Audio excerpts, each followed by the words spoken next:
Seattle-Tacoma Box Company, rooted in the Pacific Northwest, has been owned by the Nist family since its inception in 1889. For 130 years, the company has been working to solve packaging needs ranging from the farmer to the fisherman. Its core business is operating one of the largest independently owned corrugated plants in America, established in 1980. SeaCa plastic packaging became operational in 2015.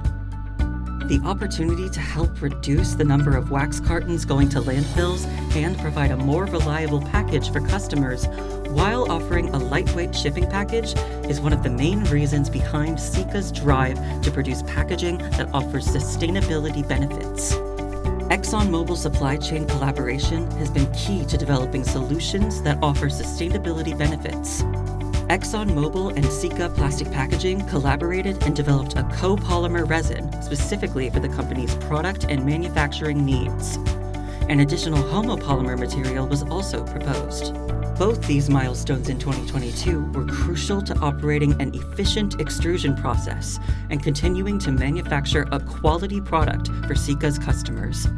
As a plastic packaging manufacturer, SeaCa understands its responsibility in being part of the solution associated with the end-of-life recycling of the plastic packaging they manufacture. SeaCa has developed the core initiative based around creating opportunities with the recycled resins that come from its packaging.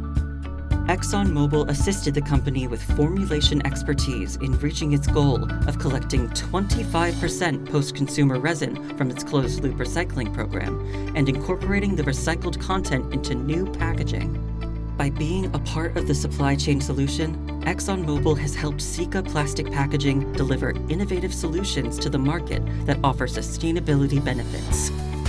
ExxonMobil and SeaCa Plastic Packaging, a new chapter in collaboration.